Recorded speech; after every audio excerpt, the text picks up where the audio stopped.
વસુંધરાના પતિ સૂર્યકાંત પેટમાં એક બાળક અને 3 સંતાનો સાથે એમને છોડીને જતા રહે છે. કેમ જતા રહે છે, શું થાય છે, એની કથા બહુ લાંબી છે. વાત કરીએ તો માત્ર એટલી જ કે એમને જવું છે એટલે એ જતા રહે છે. જ્યારે સૂર્યકાંત ચાલી જાય છે ત્યાર પછીની જે આખી કથા છે એ વસુંધરા મહેતાની કથા છે. અલય જે પિતાના ચાલી ગયા પછી જન્મેલું બાળક છે, એણે પિતાને જોયા પણ નથી. એ અલય વસુંધરા મહેતા લખે છે પોતાના નામની પાછળ. અને વસુંધરા મહેતા પણ એટલા માટે કારણ કે વસુંધરા દેવશંકર મહેતા ના કુટુંબની પુત્રવધુ છે અને એ એવું પસંદ કરે છે કે હું મારું નામ નહીં બદલું. ફોર્મલ ડિવોર્સ જેવો શબ્દ તો કદાચ એ સમયે હતો જ નહીં. 7 વર્ષ સુધી પતિ ન આવે તો કોર્ટ પણ છૂટાછેડા આપી દે છે અને અહીં 25 વર્ષ થઈ ગયા છે. સૌથી મોટો દીકરો અભય જે 12 વર્ષનો હતો અને પિતા ચાલી ગયા. ઈચ્છાએ કે અનિચ્છાએ અભય એ ઘરનો પુરુષ થઈ ગયો. 12 વર્ષનો દીકરો જ્યારે ઘરનો પુરુષ થઈ જાય ત્યારે ફાઇનાન્શિયલ જવાબદારીની સાથે સાથે એની મોરલ રિસ્પોન્સિબિલિટીઝ પણ વધી જાય છે. માને તો સાચવવાની જ, નાના ભાઈ બહેનને પણ સાચવવાના, કમાવાનું અને ભણવાનું. અભયને ક્યારેય સમજાયું જ નહીં કે એનું બાળપણ ક્યાં પૂરું થઈ ગયું. સરકારી નોકરીથી વધારે સેફ શું હોઈ શકે એટલે અભયે સરકારી નોકરી લઈ લીધી. IAS ની દીકરી વૈભવી જેના ઘરમાં અભય વારંવાર જતો હતો. એક છેલ્લા ચેપ્ટરમાં, છેલ્લેથી 3જા કે 4થા ચેપ્ટરમાં મેં એક્સપ્લેન કર્યું છે કે કેમ વૈભવી અભય સાથે પરણે છે. કારણ કે મારા એટલા બધા વાચકોએ આ સવાલ મને પૂછેલો કે વૈભવી શું કામ અભય સાથે પરણે છે.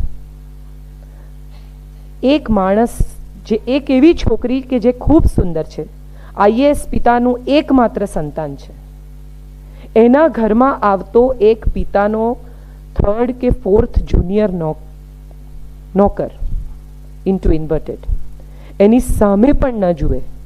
એણે મંગાવેલા પુસ્તકો નીચી નજરે એના હાથમાં આપી દે. એને ડ્રોપ કરવા માટે ગાડી લઈને પિતા મોકલે તો એ પાછળનો દરવાજો ખોલે.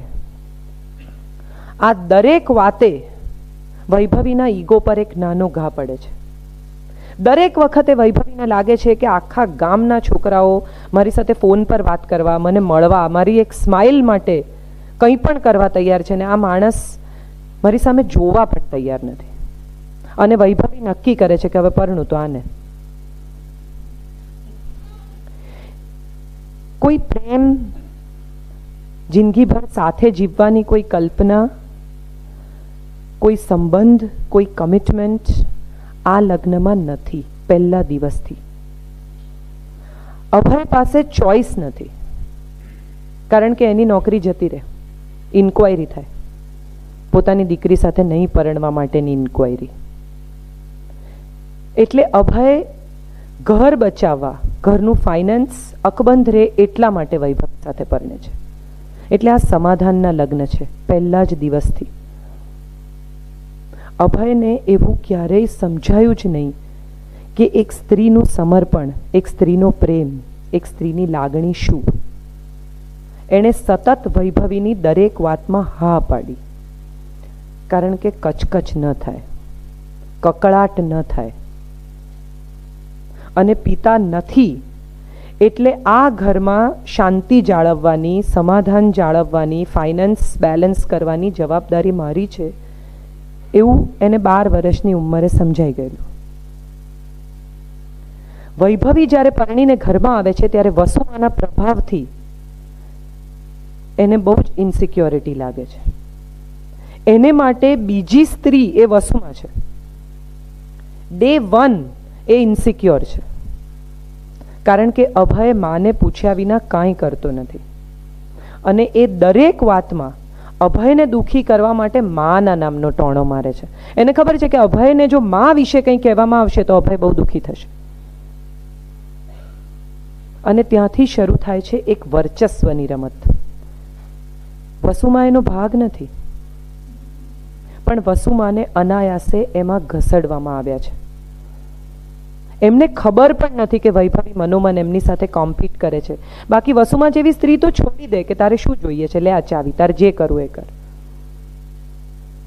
પણ વૈભવીમાં એવું કહેવાની પણ મોરલ તાકાત નથી કે મારી કોમ્પિટિશન તમારી સાથે છે, કારણ કે એને ખબર છે કે આ કોમ્પિટિશન શક્ય જ નથી. એ સૂર્યકાંતનો ઓલ્ટર ઈગો છે. એણે પણ એવું માની જ લીધું છે કે પોતે વસુમા સાથે લડશે તો હારી જશે. અને આવા અભય અને વૈભવીની જીવનમાં આવે છે એક પ્રિયા, અભયની સેક્રેટરી, જે અનાથ છે, જે સતત અભયને એકલો, તરફડતો, દુઃખી, અનકમ્ફર્ટેબલ અને પરિસ્થિતિ સાથે લડતો જુએ છે. અને એક બેસિક સિમ્પથીમાંથી સર્જાય છે એક સંબંધ. અને અભય વસુમાનો દીકરો છે. એના સંસ્કાર, એનો ઉછેર એક સ્ત્રી સાથે સંબંધ બાંધીને છોડી દેવાના નથી. આ ફિઝિકલ લેવલ પર સર્જાયેલો સંબંધ નથી. અહીંયા પહેલા કમિટમેન્ટ છે, પછી શરીર છે. અને ત્યાંથી એક એવો વળાંક આવે છે જેનો એક અંશ આપણે સાંભળીશું. બકુલ, મનીષા અને રિંકુ, કે તારા જેવી સ્ત્રીને મળ્યા પછી એને નહીં ચાહવી અઘરી છે. એટલે હવે તારી સાથેનો સંબંધ પ્રેમથી પાછો નહીં જઈ શકે. હવે તને એમ લાગતું હોય કે આમાં ક્યાંય દોસ્તી થશે તો નહીં થાય. I am sorry but I have moved ahead. આનાથી ઓછું મને નહીં ચાલે. અને તારા પતિને કોઈ દિવસ મળીશ તો પૂછીશ કે તારા જેવી સ્ત્રીને છોડી કેવી રીતે શક્યો. આ પણ મારા હિસાબે પ્રેમ જ છે. એમણે એવું કંઈક તો આપ્યું હશે ને જેનાથી આ માણસ અહીં સુધી પહોંચ્યો. It must have been care, it must have been emotions, it must have been patient hearing, God nose. એટલે સ્ત્રીને પણ અધિકાર છે. પણ સ્ત્રી મારા હિસાબે, મેં જે પહેલાં કહ્યું તે, કે એને માટે એની જવાબદારીઓ કદાચ બહુ અગત્યની હોય છે. એટલે દીકરો ઘેર હોય તો બેનપણી સાથે પણ કોફી પીવા ન રોકાય. આ માં છે. અને એક પુરુષને એમ થાય કે હવે જવાય છે, બેઠા છીએ. સેકન્ડલી, હું ઘણીવાર, મારા એક મિત્ર પણ અહીંયા હાજર છે, અમે લોકો GICAના એમાં હોઈએ મીટિંગમાં, ત્યારે હું એ લોકો કહે કે બેસ જવાય છે. એટલે હું હંમેશા કહું કે મારી પાસે વાઈફ નથી, તમારા બધા પાસે વાઈફ છે. એટલે વાઈફ, મધર, આ જે રોલ્સ છે ને એ એને અમુકથી વધારે આગળ જવા નથી દેતા. ઘર એ સ્ત્રી માટે સેન્સ ઓફ બિલોંગિંગ નથી, રિસ્પોન્સિબિલિટી છે. સમયસર રસોઈ બનાવવી એ એની ઈચ્છા છે, એના પર જવાબદારી નથી. અમુક રીતની નહીં બનાવે તો શું થશે, 2 દિવસ નહીં બનાવે તો શું થાય, કોણ મારી નાખે. પણ એ પહોંચી જ જાય છે કારણ કે એણે સ્વીકાર્યું છે. એક પુરુષ માટે બહુ અઘરું છે આ આવી રીતે સ્વીકારીને રિસ્પોન્સિબિલિટીથી એસ્કેપિસ્ટ એટીટ્યુડ કમ્પેરેટિવલી, આ મારો અનુભવ છે જિંદગીનો, પુરુષમાં પ્રમાણમાં સહેજ વધારે હોય છે. 2 જણાને ઝઘડો થાય ને તો એક સ્ત્રી આખો દિવસ સાચે એવું માનીને ના જમે કે એ ખાધા વિના ગયા. બહાર નીકળીને પહેલું કામ પુરુષ બ્રેકફાસ્ટ કરવાનું કરે.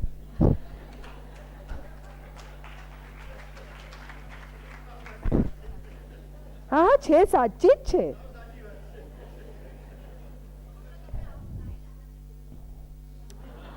તમે વાંચ્યું નહીં, આમાં મેં આ બધું જ લખ્યું છે. કાજલબેન, મારે બિટવીન ધ લાઇન્સ છે. હેલો કાજલબેન. હા હા, રિસ્કી છે. નહીં કાજલ, તમે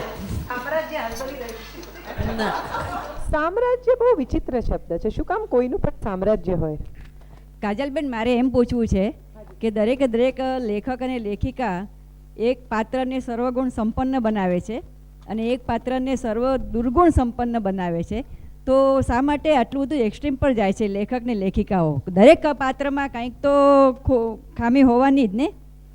કોઈ પણ સર્વગુણ સંપન્ન હોય જ ન શકે. સારામાં પણ હોય ને હા. નઠારામાં પણ હોઈ શકે. આ જો મારા વિષય હોય તો ખોટું છે, કારણ કે પહેલી વાર જ્યારે સૂર્યકાંત વાત કરવા જાય છે એની શ્રેયાના પિતા સાથે, ત્યારે એ જે રીતે વર્તે છે એ આખી પરિસ્થિતિ રિસ્પોન્સિબિલિટી સ્વીકારવાની પરિસ્થિતિ છે. અને વસુમાં એક એક ડગલે એની તરફ મેં દરેક લાઈનમાં ઓલમોસ્ટ લખ્યું છે કે વહાલથી જુએ છે, સન્માનથી જુએ છે, નવાઈથી જુએ છે કે આ માણસ આટલું હેન્ડલ કરી શકે છે. એ પછી એ રડીને માફી માગે છે એક I think 72 chapter if I am not mistaken, કે તું મને માફ કરી દે, અને રડે છે. એક પુરુષ ધ્રુસકે ધ્રુસકે રડે છે. ક્યાંય પણ મેં કોઈને પણ ઓછા નબળા ચિતરવાનો પ્રયત્ન નથી કર્યો. To get up and accept that I love somebody else but my wife after 20 years of my marriage requires tremendous courage. એમાં નબળાઈ તો એક દોરાવાર ચાલે નહીં. ઊભા થઈને આ કહેવું લગ્નના 20 વર્ષે જ્યારે તમારું બાળક 16 વર્ષનું હોય, માની સામે, એ માં કે જેની આંખ ફરે ને તમને એમ થાય કે હવે આ ધરતી હલે છે, પિતા જે 25 વર્ષે પાછા આવ્યા છે એની સામે આવી રીતે ખુલી જવું, હું નથી માનતી મેં કોઈને નબળા ચિતર્યા છે. વસુમાં પોતે કહે છે કે અલાઈ will go and handle the situation, nobody will go. અને હજી તો પરણીને ચાલી આવતી પત્નીની સામે આ પ્રકારની પરિસ્થિતિ ખુલી જાય, તમારે જઈને એ સ્ત્રીને અગ્નિદાહ આપવો પડે જેની સાથેની તમારી રિલેશનશિપ લગ્નની પહેલી રાત પહેલા પત્નીને ખબર પડી ગઈ છે, અને એ પછી પણ તમારી પત્નીને ચાહવી. હું કોઈ લેવલ પર એવું નથી માનતી કે મેં કોઈ પણ માણસનો ગુણ કે દુર્ગુણ ચિતરવાનો, જજમેન્ટલ થવાનો, કોઈ સીટ લેવાનો પ્રયત્ન કર્યો છે. મેં માત્ર એક વાર્તા કહી છે મારી સીટમાં બેસીને. આ વાર્તા મને આમ દેખાય છે, ત્યાંથી તમને હું દેખાઉં છું ને અહીંથી મને તમે દેખાવ છો, એટલો જ ફેર છે. આ એક સ્ટોરી ટેલિંગ છે. દરેક પાત્રને મેં મારી રીતે ઓળખવાનો પ્રયત્ન કર્યો છે. એક આનો બહુ સુંદર દાખલો છે, મારા એક્સ પ્રિન્સિપલ છે, મારા ટ્રસ્ટી છે અહીંયા, જે સ્કૂલમાં હું ભણી એ વિશે મેં લખેલું જોગ્રાફિકલ ડિસ્ક્રિપ્શન સાથે, અને એ સ્કૂલમાં વસુમાં નોકરી કરે છે એવું મેં બતાવેલું. મેં મારા પ્રિન્સિપલના નામ સાથે લખેલું, મધુરીબેન. ઇન્ટરવ્યૂ માટે જાય છે અને મધુરીબેન એને સવાલો પૂછે છે કે તમારે જવાબદારીઓ છે, તમે કેવી રીતે આ હેન્ડલ કરશો. અને સ્કૂલમાંથી પહેલી વાર જ્યારે ફોન આવ્યો ત્યારે એ લોકો બહુ ઇનવેસે જ નારાજ હતા કે આવું તો અમારે ત્યાં કોઈ હતું નહીં, તમે આવી રીતે વાર્તાને. અને ગ્રેજ્યુઅલ પ્રોસેસ એવો થયો કે જે વાલ અને જે પ્રેમ મારી સ્કૂલ જેમાં હું પ્રાઇમરી ભણી છું ત્યાંથી મને મળ્યો, એ આજે પણ મને, હું એ વિચારું છું એ વિશે તો મને ડૂમો ભરાય છે. મારા પ્રિન્સિપલ જેની કેબિનની બહાર ઊભા રહીને પગ ધ્રુજે, એમની સામે બેસીને લીંબુ શરબત પીવાનો અધિકાર મને આ નોવેલે આપ્યો છે. So I think I am touched by this.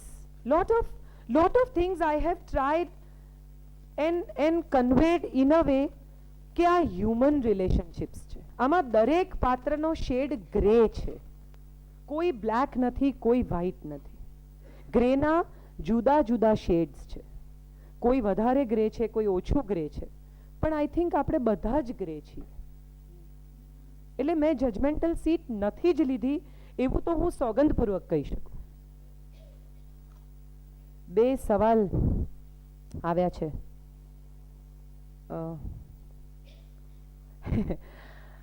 એક જેણે કહ્યું છે કે સ્ત્રી ને પુરુષમાં તમે આટલો બધો ડિફરન્સ કરો છો તો શું તમારે કહેવું છે. પણ એક બહુ સુંદર વાત અહીંયા એક જ વાત મારે કહેવી છે કે રજનીશજી ના એક પુસ્તકમાં મેં વાંચેલું કે એમ કહે છે કે દયા, કરુણા, માયા, લાગણી, મમતા આ બધા સ્ત્રીવાચક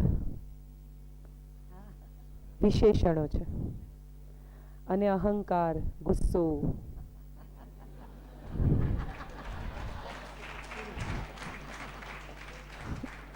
બાકીનું તમને ખબર છે. તાળીઓ મને કહે છે કે પુરુષો સ્વીકારે છે મારી વાત. પણ હા, ના, ઈગો તો દરેકમાં છે, વૈભવીમાં પણ છે. એમાં કંઈ I am not here to say that કે વૈભવીમાં ઈગો નથી, પણ એનામાં એ ઈગોને લાચારીમાં કન્વર્ટ કરવાની તૈયારી છે, સૂર્યકાંતમાં નથી. એ એવું કહી શક્યા હોત કે ચાલ આપણે બંને જઈને રહીએ. તું એકલી શું કામ જાય છે? તારે અહીંયા નથી રહેવું ને, હું પણ આવું, તને ડિસ્ટર્બ નહીં કરું, હવે હું તારું ધ્યાન રાખીશ. પણ એવું એમણે ના કહ્યું, એમણે જવા દીધી.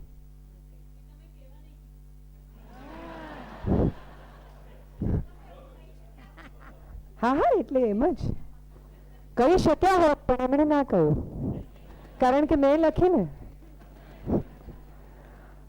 આપે એટલે આ મારો ઈગો છે.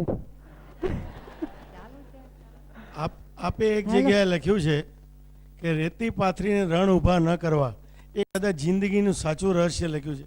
એ જરા સમજાવવા વિનંતી. હાજી,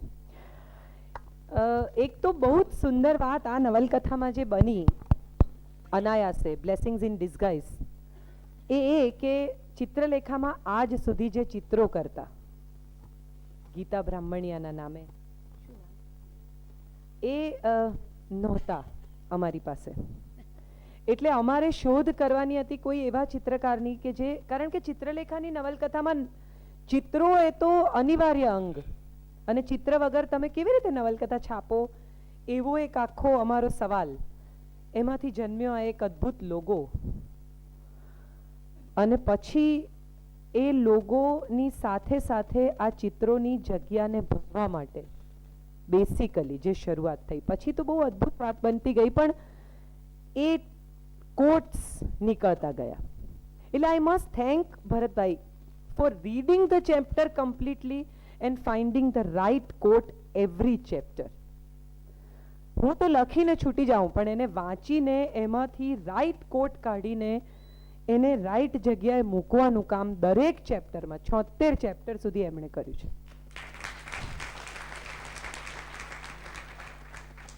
અને એ જે વાત મેં દરેક વખતે એક ફિલોસોફી આપવાનો પ્રયત્ન કર્યો છે, લગ્ન જીવનની, રિલેશનશિપની, માણસની, હ્યુમન રિલેશનશિપની ફિલોસોફી. અને મને લાગે છે કે એ વાચકો સુધી બહુ બહુ સરસ રીતે પહોંચી છે. એ રણની જે એમણે વાત કરી કે આપણે બધા જ, ઓલ ઓફ અસ, તમે જસ્ટ એકવાર વિચારી જુઓ કે તમને યાદ શું છે, તો કોણે તમને ગાળ દીધેલી, કોણ કેવી રીતે ખરાબ વર્તેલું, બધું આ હું નહીં ભૂલું, હું બરાબર યાદ રાખીશ. પણ શું કામ યાદ રાખશો? યાદ રાખવા જેવી તો સારી વાતો છે કે ફલાણા ભાઈએ મારી સાથે બહુ સારું વર્તન કરેલું, પણ એ યાદ નહીં. યાદ તો બરાબર એને હું પાઠ ભણાવીશ, પણ શું કામ ભણાવશો? એ તો ગયો કહીને, એને જે કહેવાનું હતું એણે કહી દીધું, એ તો છૂટી ગયો. જેણે યાદ રાખ્યું છે એ બંધાયેલો છે. અને એ રણ જે આપણે આપણી અંદર ધીરે ધીરે ધીરે ધીરે વિસ્તારતા જઈએ છીએ, એ એટલી બધી રેતી ભરી દે છે કે પછી ક્યાંય એક નાનકડું ઝાડ પણ ઉગવાની જગ્યા આપણે છોડતા નથી. કોઈ કેવી રીતે તમને, હું તો હજી આજે પણ, એટલે આઈ એમ 42 અને હું આજે પણ નથી સમજી શકતી કે કોઈ તમને કેવી રીતે દુખી કરે. I still have this question about my own self, કે કોઈ કેવી રીતે દુખી. મને આમ કહ્યું એટલે મને દુઃખ થયું, પણ એ તો એણે તો કહ્યું, પણ તમે શું કરવા સાંભળ્યું? મારા મધર ઇન લો આજે પણ એક બહુ સરસ ફ્રેઝ વાપરે છે કે એ કહેતા હતા પણ મેં ફોન મૂકી દીધો. એટલે એ જે મેં ફોન મૂકી દીધોની વાત છે ને, એ આપણામાં નથી. અને એ જે એમણે કહ્યું કે રણ, એમાં એક વાક્ય મેં લખ્યું છે કે પતિનો અહંકાર એ પંપાળવાની વસ્તુ છે, છંછેડવાની નહીં. અને એ લાઈન વાંચીને શિકાગોથી એક બહેને મને રાતના 12:30 વાગે ફોન કરેલો. એ મેં સર્જન કથામાં પણ મેન્શન કર્યું છે. અને એ બહેને મને ફોન કરીને એ ધ્રુસકે ધ્રુસકે રડે ફોન પર, ને એમ કે હું 6 મહિનાથી મારા હસબન્ડથી જુદી રહેતી હતી, અને આ યોગ વિયોગ વાંચવાની શરૂ કરીને બસ હું હમણાં જ આ ક્ષણે મારા ઘરમાં શિફ્ટ થઈ છું. એ પછી એમના વરે પણ મારી સાથે વાત કરી, એકદમ આમ ભરાયેલા ગળેને. પછી અમે તમને મળીશું, ઇન્ડિયા આવીશું તો અમે તમને મળીશું, અમારે તમારી પાસે થોડી વાત. એટલે ત્યારે ઇવેન્ચ્યુઅલી મારે એમને કહેવું પડ્યું કે ભાઈ મારા લગ્ન કંઈ અદ્ભુત નથી, હું કોઈ ચમત્કાર કરી શકતી નથી, પણ to be very frank and very precise with this audience, તમે તમારી ભૂલોમાંથી જ શીખતા હો છો. તમે જે કર્યું એ બીજા ન કરે એટલું જો તમે કરી શકો તો તમે સારા લેખક છો.